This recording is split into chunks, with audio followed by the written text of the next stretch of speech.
नमस्कार मित्रांनो, लग्नानंतर होईलच प्रेम या मालिकेच्या 24 मेच्या भागामध्ये जीवा आणि पार्थ आनंद निवासकडे चाललेले असतात आणि तेव्हा जीवा पार्थला म्हणतो की अरे दादा, या नंदिनीचा फोन तर स्विच ऑफ लागत आहे आणि आता तिला कसा कॉन्टॅक्ट करायचा रे, आणि माझ्याकडे तिथल्या कोणाचा नंबर सुद्धा नाही, असं म्हणून तो वैतागत असतो.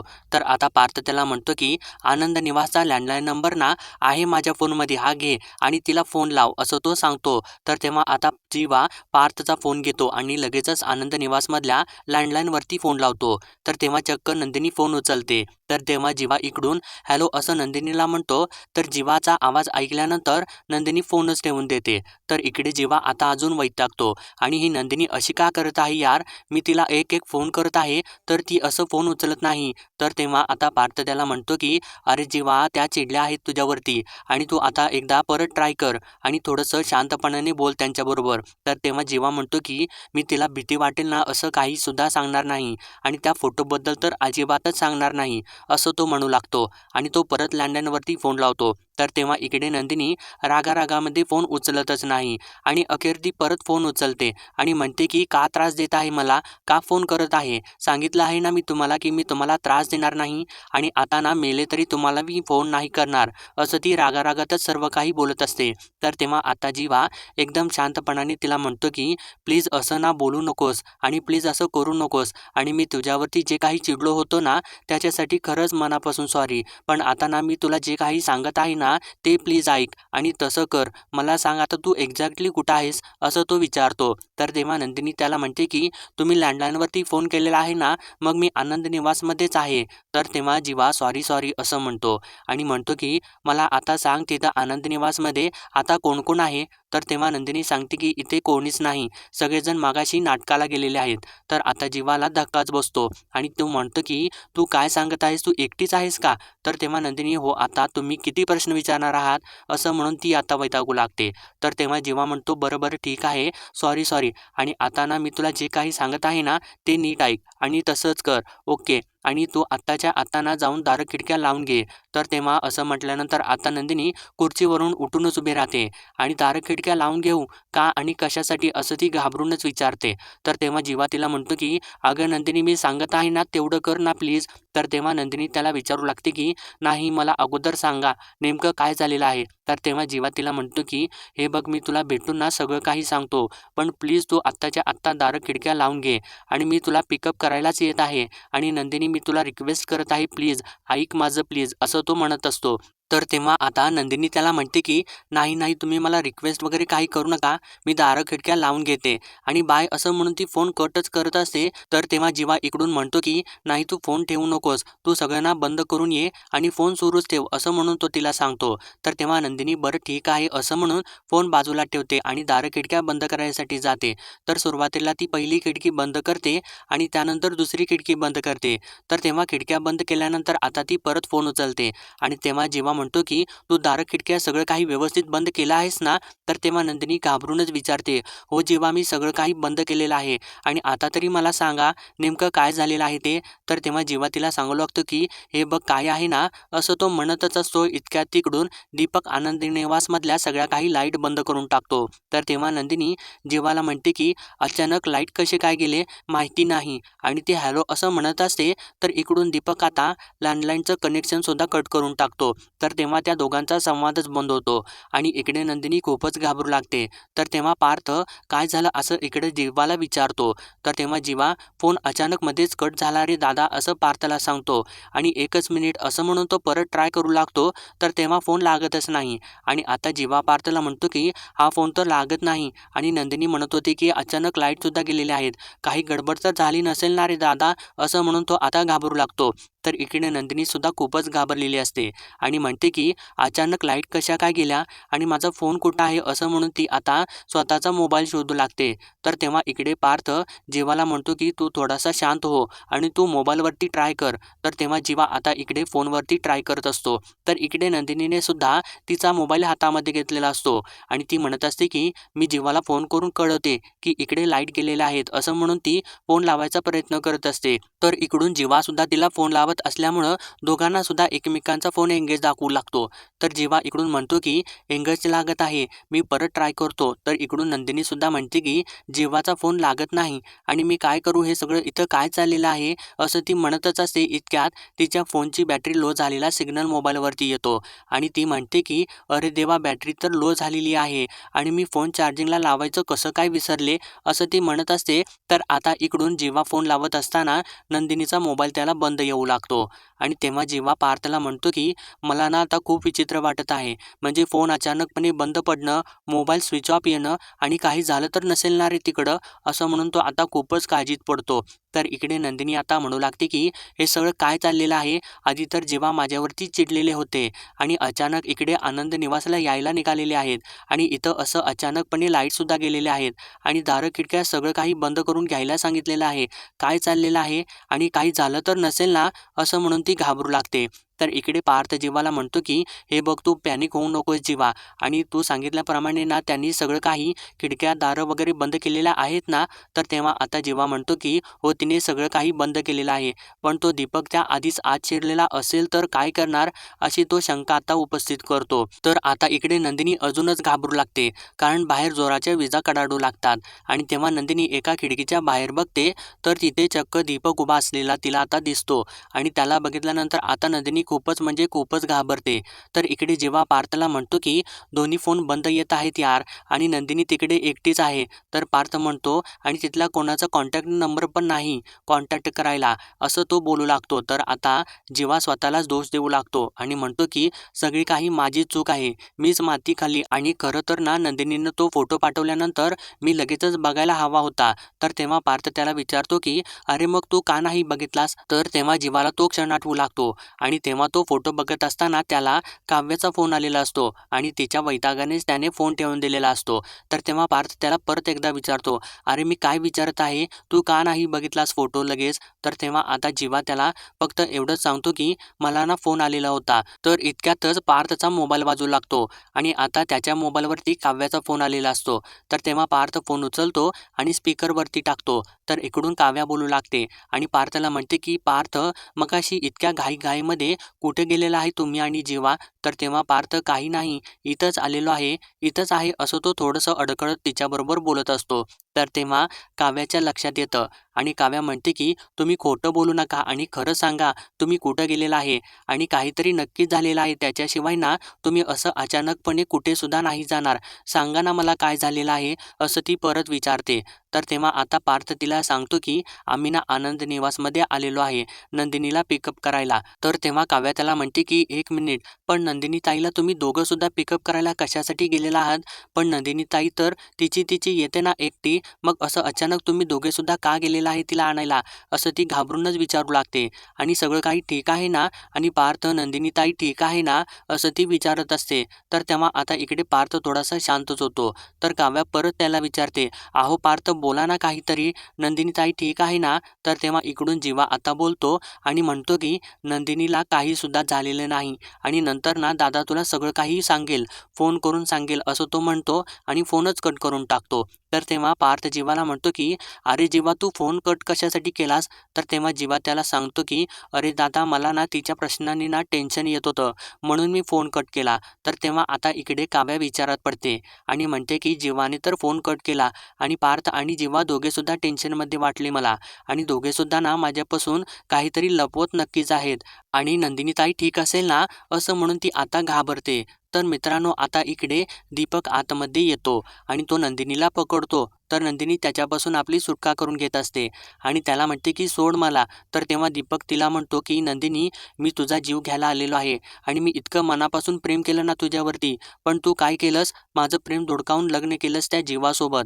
असं म्हटल्यानंतर आता नंदिनीला धक्का बसतो आणि नंदिनी धक्क्यानेच त्याला विचारते की पण हे सगळं काय, तुला कसं काय कळालं. तर तेव्हा दीपक तिला म्हणतो की मला सगळं काही माहिती आहे तुझ्याबद्दल. त्या जीवाला ना तुझ्यासोबत बाईकवरून बघताना ना मी सारखा मला प्रश्न पडायचा की तो तुला घ्यायला आणि सोडायला का येतोय. मग बाहेरून माहिती मिळाल्यानंतर मला कळालं की तुझं त्या जीवासोबत लग्न झालेलं आहे आणि आजपर्यंत तो जीवाना तुला सारखं वाचवत सुद्धा आलेला आहे ना, आणि तो सारखं माझ्यापासून तुला वाचवत होता. पण नंदिनी, आज तो तुला वाचवायला येणार नाही. नंदिनी आज तुझा चॅप्टर क्लोज होणार आहे असं तो म्हणत असतो. तर तेव्हा नंदिनी त्याला ढकलून देते आणि तिथून धावत बाहेरच्या दिशेने जात असते आणि ती दरवाजा उघडत असताना दीपक परत तिला पकडतो आणि म्हणतो की नंदिनी थांब. तर तेव्हा नंदिनी दंगाच करू लागते आणि प्लीज मला दार उघडू देत असं ती ओरडू लागते. तर तेव्हा दीपक तिला म्हणतो की नंदिनी तू किती सुद्धा जोराने ओरड पण इथून जायचे सगळे दरवाजे सगळे रस्ते बंद झालेले आहेत आणि तू सगळीकडून अडकलेली आहेस. तर तेव्हा नंदिनी दार उघडू दे मला वाचवा असं म्हणून ओरडू लागते. तर तेव्हा दीपक तिला म्हणतो नंदिनी तू किती सुद्धा ओरड तुला वाचवायला कोणी सुद्धा येणार नाही कळालं का? आणि कळालं का जुने दिवस आठवले का तुला? विसरली आहेस का तू सगळं? जेव्हा आपण ना एकत्र या आनंद निवासमध्ये काम करत होतो रात्री 9 नंतर ना हा एरिया सुनसान होऊन जायचा. विसरली आहेस का तू? तर तेव्हा नंदिनी त्याला आता ओरडून बोलते आणि म्हणते की मी काही सुद्धा विसरलेले नाही पण बहुतेक तू विसरलेला आहेस जीवाच्या हातचा मार आणि आता जीवा येणारच आहे इकडं. तर तेव्हा दीपक तिला म्हणतो की अगं तो ना आला तरी सुद्धा ना तुझ्यापर्यंत तो पोचूच शकत नाही. आता तुझं मरण ना निश्चित आहे. तर तेव्हा नंदिनी त्याला ढकलत असते आणि बाजूला हो असं म्हणत असते. तर तेव्हा आता दीपक तिचा गळा दाबायचा प्रयत्न करत असतो. तर तेव्हा नंदिनी त्याला परत एकदा ढकलते आणि तिथून धावत दुसऱ्या दिशेने जाऊ लागते. तर इकडे बघा पार्थ जोराने कार चालवू लागतो आणि इकडे परत दीपक नंदिनीला पकडतो आणि तिला म्हणतो की तुझं जगून तरी काय उपयोग आहे आणि अशा लग्नात अडकलेली आहेस की त्याला काही सुद्धा अर्थ नाही आणि लग्न ठरलं कोणाशी आणि तू केलं आहेस कोणाशी. तर तेव्हा नंदिनी त्याला म्हणते की ते माझ्या नशिबात होतं ना आणि तेच मला मिळालेलं आहे दीपक आणि तुला काय माहिती आहे की लग्न काय असतं ते. तर तेव्हा दीपक तिला म्हणतो की तुला माहिती आहे ना लग्न काय असतं ते आणि मोठ्या तोरात सांगत होतीस ना की 2 प्रेम करणाऱ्या व्यक्तींनी एकत्र यावं. मग आता कुठं आहे तुझं आणि जीवामध्ये प्रेम? काय अर्थ आहे तुमच्या या लग्नाला? तर तेव्हा नंदिनी त्याला म्हणते की माझ्या आणि जीवाच्या लग्नाला काय अर्थ आहे ना हे तुला माहिती नाही आणि तुला ते कळणार सुद्धा नाही आणि आता आमच्यामध्ये प्रेम नाही पण लग्न आमचं झालेलं आहे ना मग लग्नानंतर होईलच प्रेम. तर तेव्हा दीपक आता तिला म्हणतो की अगं तू किती बोर करत आहेस आणि म्हणे लग्नानंतर होईल प्रेम आणि असं काही सुद्धा नसतं आणि तो जीवा किती वैतागून तुझ्यासोबत राहतो ना ते कोणी सुद्धा सांगेल आणि तुम्ही एकमेकांच्या सोबत खुश नाही हे कोणी सुद्धा सांगेल. तर तेव्हा नंदिनी त्याला म्हणते की तो आमच्यामधला प्रश्न आहे आणि आम्ही खुश नाही हे कोणी सांगितलेलं आहे तुला? तर तेव्हा दीपक तिला म्हणतो की अगं सांगायला कशाला हवं मी काल स्वतः माझ्या डोळ्यांनी बघितलेलं आहे काय आहे ना मी तुझी विकेट कालच काढली असती पण आयत्या वेळेस ना तो जीवामध्ये आला. तर तेव्हा नंदिनी म्हणजे तू असं की बोलत असते. तर तेव्हा आता दीपक नंदिनीने दिलेले 100 रुपये हातामध्ये घेतो आणि तिला म्हणतो की हे बघितलंस का हे 100 रुपये तूच दिले होतेस ना. तर तेव्हा आता नंदिनीच्या लक्षात येतं की तो रिक्षावाला म्हणजे दीपकच असतो आणि तिनेच हे 100 रुपये त्या रिक्षावाल्यालाच दिलेले असतात. तर तेव्हा आता नंदिनी दीपकला म्हणते की म्हणजे तो रिक्षावाला म्हातारा तूच होतास का? तर तेव्हा दीपक तिला म्हणतो की हो मीच होतो आणि कधीच मारलं असतं मी तुला आणि मी तुझ्या घरी सुद्धा आलो होतो तुला मारायला पण तुला समजून ना मी काव्यावरती हल्ला केला असं तो सांगतो. तर तेव्हा आता तिला तो क्षण सुद्धा आठवतो ज्यावेळेस पार्थने त्याला पकडलेलं असतं आणि त्यानंतर तो त्याला धक्का देऊन पळून गेलेला असतो. तर आता दीपक तिला म्हणतो की पण माझं नशीब तेव्हा पण वाईट होतं आणि तेव्हा ना ती सुद्धा माझ्या हातातून वाचली. तर तेव्हा नंदिनी त्याला म्हणते की तू माझ्या बहिणीच्या अंगावरती हात उचललास का? तुझी हिंमतच कशी काय झाली आमच्या घरात घुसण्याची? असं म्हणून चक्क ती दीपकला 2-3 कानाखालीच मारते आणि त्याला ढकलून देते. तर तेव्हा दीपक आता परत तिच्या अंगावरती जातो आणि तू मला मारतेस काय असं म्हणून तो तिचा हात दाबून धरतो आणि तिला म्हणतो की आता तुझे हात जास्त चालतात ना मग आता तुझ्या या हातानेच तुझा सुसाईड नोटवरती तू सही करायची आहेस. तर आता इकडे जीवा पार्थला म्हणतो की अरे दादा नंदिनी ठीक असेल ना कारण मला खूपच टेन्शन येत आहे. तर तेव्हा पार्थ त्याला म्हणतो की जीवा काउंट डाऊन सगळं काही ठीक असेल. तर तेव्हा जीवा त्याला म्हणतो नाही यार तिला काही व्हायला नको जर तिला काही झालं ना तर मी स्वतःला कधीच माफ नाही करू शकणार. तर आता इकडे दीपकने नंदिनीला बांधून ठेवलेलं असतं आणि तेव्हा त्याच्या हातामध्ये चाकू असतो. तर तेव्हा तो आता तिला सुसाईड नोट वाचून दाखवू लागतो आणि म्हणतो की मी नंदिनी जीवा देशमुख मी लग्नाला खुश नसल्यामुळे मी माझा जीव संपवत आहे आणि माझ्या मरणाला सर्वस्वी माझा नवरा जबाबदार आहे आणि मी माझी सगळी कर्तव्ये निभावली पण त्याने मला फक्त त्रास आणि त्रासच दिला. आता मी या त्रासामधून मुक्त होते माझ्या हाताने मी माझा जीव संपवत आहे असं त्याने सर्व काही सुसाईड नोटवरती लिहिलेलं असतं. आणि आता तो नंदिनीला म्हणतो की चल यावरती सही कर. तर तेव्हा नंदिनी त्याला सांगते की मी सही अजिबात करणार नाही. तर तेव्हा दीपक तिच्यावरती ओरडतो आणि म्हणतो की मी तुला सांगितलं आहे ना सही कर नाही तर असं म्हणतो तिच्या अंगावरती चाकू उगारतो. तर तेव्हा नंदिनी त्याला म्हणते की तू काही सुद्धा कर, किती सुद्धा जबरदस्ती कर, मी ना मेले तरी सुद्धा ना याच्यावरती सही करणार नाही. तर तेव्हा दीपक तिला म्हणतो की मारणार तर मी तुला आहेच, पण काय आहे ना हे सगळं माझ्यावरती यायला नको, याची सगळी शिक्षा जीवालाच मिळायला हवी, म्हणून मी असं करत आहे आणि मी तुला शेवटचं सांगत आहे सही कर याच्यावरती. तर तेव्हा नंदिनी त्याला म्हणते की तू काही सुद्धा कर, मी एकदा सांगितलेलं आहे ना, मी सही करणार नाही, माझा जीव गेला तरी चालेल, मी सही करणार नाही म्हणजे नाही. तर तेव्हा दीपक तिला म्हणतो बरं ठीक आहे, मी ना आता मग बघच तू मरच, असं म्हणून तो तिला मारायसाठी चाकू तिच्या अंगावरती मारतच असतो. तर तेव्हा नंदिनी त्याचा हात पकडते आणि ताकद लावून त्याला ढकलून देते आणि खुर्चीवरून उठून ती तिथून त्याच्यापासून धावू लागते. तर तेव्हा दीपक तिला परत पकडतो आणि म्हणतो की आता नंदिनी तू मेलीस, आता तू नाही वाचणार, आणि त्याने तिचा गळा पकडलेला असतो. तर तेव्हा नंदिनीने त्याचा हात पकडलेला असतो आणि तेव्हा नंदिनीचं लक्ष आपल्या हातामधल्या घड्याळाकडे जातं आणि तेव्हा तिला तो क्षण आठवू लागतो की ज्यावेळेस तिने ते घड्याळ जीवाला गिफ्ट म्हणून दिलेलं असतं. आणि तेव्हा मिथून म्हणालेला असतो की या घड्याळाच्या ना जाहिरातीमध्ये ना असं सांगितलेलं आहे की ज्यावेळेला तुम्हाला तुमच्या पार्टनरची गरज पडेल किंवा त्याची आठवण येईल, तेव्हा ना हे बटन दाबा. तर आता नंदिनीच्या गोष्टी त्या लक्षात आल्यानंतर ती विचार करू लागते. इतक्यात दीपक तिला म्हणतो की नंदिनी आता तुझी वेळ संपलेली आहे. तर तेव्हा नंदिनी दीपकला म्हणते की वेळ माझी नाही तर तुझी संपलेली आहे आणि माझा नवरा ना आता तुला सोडणार नाही, असं म्हणून ती दीपकचा हात सोडवते आणि ते बटन दाबते. तर तेव्हा इकडे जीवाच्या हातामधल्या घड्याळावरती म्युझिक वाजू लागतं आणि तो पार्थला म्हणतो की दादा हे बघ घड्याळावरती सिग्नल येत आहे, याचा अर्थ ना नंदिनी मला सिग्नल देत आहे. तर तेव्हा आता इकडे दीपकला काही कळेनासंच होऊ लागतं. तर तेव्हा आता इकडे जीवा परत पॅनिक होऊ लागतो आणि पार्थला म्हणतो की अरे दादा गाडी पळव ना प्लीज, तिचा जीव धोक्यात आहे आणि तू पटकन पळव प्लीज. तर तेव्हा पार्थ अजून जोरामध्ये गाडी पळवू लागतो. तर इकडे दीपक आता नंदिनीचा हात पिरगाळतो आणि तू काय केलंस या घड्याळामध्ये आणि याच्यामध्ये आता काय वाजलं, असं तो रागातच विचारतो.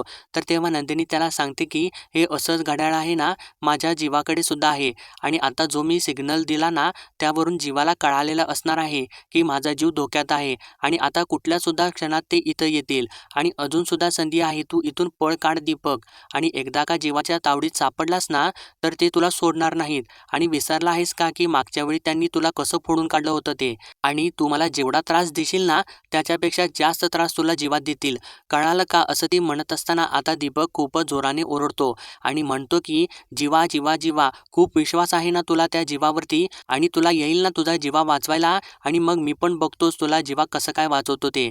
आणि तो जोराने ओरडू लागतो आणि म्हणतो की अरे जीवा ये वाचव तुझ्या नंदिनीला, आणि नंदिनी तू आता संपलीस, असं म्हणून तो परत तिला चाकू मारत असताना आता नंदिनी परत त्याला ढकलून देते आणि तिथून ती पळत असताना तिला ठेच लागून ती खाली कोसळते आणि तिच्या हाताला जखम होते.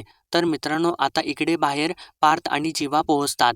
तर तेवढ्यातच दीपकने नंदिनीच्या गळ्याला दोर अडकून लटकवलेलं असतं आणि त्याने अजून एक दोर खुर्चीच्या हँडलला बांधून तो दरवाजाच्या हँडलला सुद्धा बांधलेलं असतं आणि तो आता नंदिनीला म्हणतो की नंदिनी तू माझी नाहीस ना तर कोणाची सुद्धा नाहीस, तिथे तो दरवाजा उघडला आणि इथे तू मरणार, असं तो बोलत असताना आता बाहेर जीवा येतो आणि तो दरवाजाला धक्के मारू लागतो आणि नंदिनी अशी हाक सुद्धा मारू लागतो आणि जोराने नंदिनी दरवाजा उघड, मी आलेलो आहे तुला वाचवायला, प्लीज दरवाजा उघड, असं म्हणत असतो. तर तेव्हा दीपक आतमध्ये नंदिनीला म्हणतो की आता तुला वाचवायला येणारा जीवा ना तुझ्या मरणाचं कारण ठरेल नंदिनी, आणि त्याने तिच्या तोंडाला रुमाल सुद्धा बांधलेला असतो, त्यामुळे तिला काही बोलता सुद्धा येत नसतं. तर आता दीपक तिथून हे सगळं काही बोलून तिथून पळतो.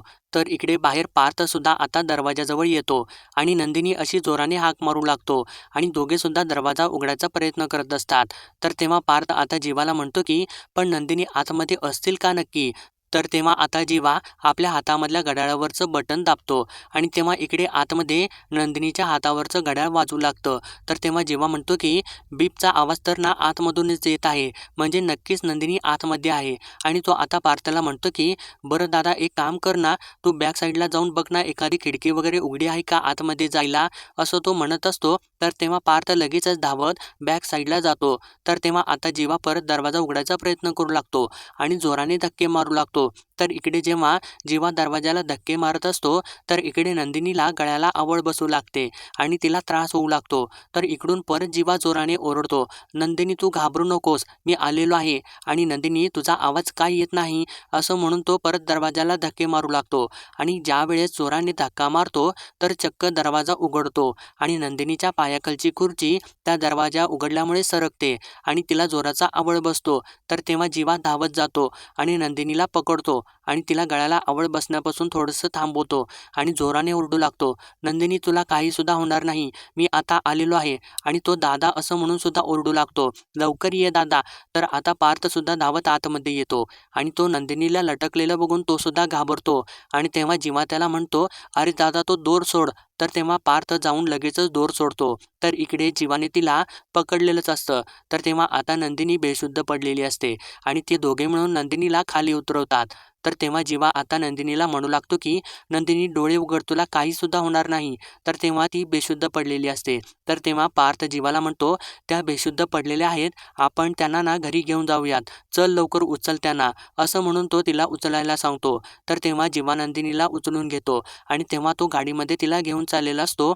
तर इतक्यातच पार्थचा मोबाईल वाजतो आणि इकडून काव्याने त्याला फोन केलेला असतो. तर आता काव्यासुद्धा घाबरलेली असते आणि ती घाबरूनच पार्थला विचारते, हे बघा पार्थ, ताईचा फोन बंद लागत आहे आणि काय झालेलं आहे मला नीट सांगा ना. तर तेव्हा आता पार्थ तिला सांगतो की त्या बेशुद्ध पडलेल्या आहेत. तर तेव्हा काव्या खूपच घाबरते आणि काय बोलत आहे तुम्ही, ताई बेशुद्ध पडली आहे म्हणजे काय? पार्थ अहो नीट सांगा ना काय झालेलं आहे. तर तेव्हा आता पार्थ तिला सांगतो की त्यांच्यावरती हल्ला झालेला आहे. तर तेव्हा काव्या घाबरूनच विचारू लागते, अहो पार्थ तुम्ही काय बोलत आहे, कसला हल्ला आणि कोणी केलेला आहे हल्ला आणि कधी केला, अहो नीट सांगा ना पार्थ मला काय झालेलं आहे. असं ती म्हणत असते आणि तुम्ही तिला फोन द्या, मला तिच्यासोबत बोलायचं आहे असं ती म्हणत असते. तर तेव्हा पार्थ तिला म्हणतो, काव्या तुम्ही शांत व्हा, आम्ही घरीच येत आहे. तर तेव्हा काव्या पार्थला म्हणते, अहो पार्थ मी कशी शांत होऊ, बहीण आहे माझी ती आणि माझ्या बहिणीवरती हल्ला झाला आहे म्हणत आहे तुम्ही, मग मी कशी शांत होऊ. आणि लागलं असेल ना तिला आणि तिला काय होत असेल काय नाही आणि तुम्हाला काय करणार आहे. आणि एक काम करते मी व्हिडिओ कॉल करते असं ती म्हणत असते. तर तेव्हा पार्थ तिला म्हणतो, हे बघा व्हिडिओ कॉल वगैरे काही करू नका, मी आता डॉक्टरांना फोन करत आहे आणि डॉक्टर आम्ही पोहोचायच्या अगोदर तिथे पोहोचतील, प्लीज तुम्ही काळजी नका करू असं तो म्हणत असतो. तर इकडे आता जीवाने नंदिनीला कारमध्ये बसवलेलं असतं आणि तो तिला शुद्धीवरती आणायचा प्रयत्न करत असतो. तो म्हणत असतो की प्लीज नंदिनी डोळे उघड आणि परत तो आता पार्थला म्हणतो, अरे दादा चल लवकर. तर तेव्हा पार्थ काव्याला बाय असं म्हणून फोन ठेवून देतो आणि इकडे काव्या मात्र खूपच जोराने रडू लागते. तर आता इकडे जीवा नंदिनीला म्हणत असतो की नंदिनी तू अजिबात काळजी करू नकोस, मी आहे, तुला काही सुद्धा होऊ देणार नाही. आणि तो पार्थला म्हणतो की दादा चल पटकन चल.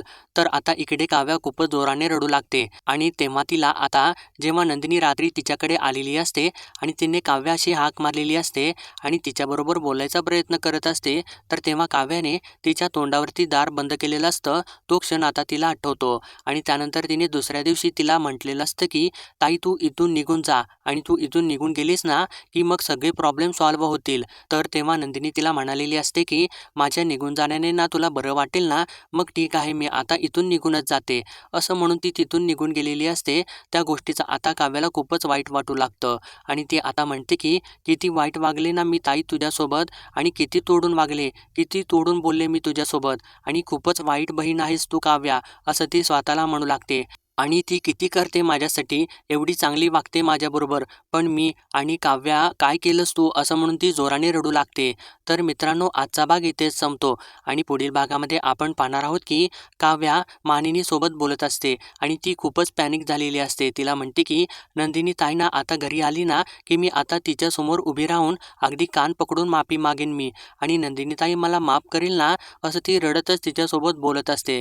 तर नेमकं तेव्हा आता पार्थ आणि जीवा नंदिनीला घेऊन घरी येतात आणि तिला सोफ्यावरती झोपवतात. तर तेव्हा डॉक्टर सुद्धा तिथं अगोदरच आलेले असतात आणि ते नंदिनीला तपासू लागतात. तर आता मानिनी पार्थला विचारते की हे सगळं कोणी केलेलं आहे. तर तेव्हा आता पार्थ सांगतो की लग्नात ज्याने नंदिनीला किडनॅप केलेलं होतं ना तोच दीपक, त्यानेच हे सगळं केलेलं आहे. तर आता सगळ्यांना इकडे धक्काच बसतो. तर दुसरीकडे दीपकने नंदिनीचे फोटो लावलेले असतात आणि तो म्हणत असतो की रेस्ट इन पीस नंदिनी, देव तुझ्या आत्म्याला शांती देवो.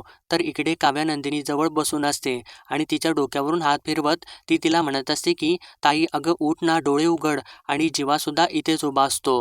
तर मित्रांनो, पुढील अपडेटसाठी लाईक, शेअर आणि सबस्क्राईब करा.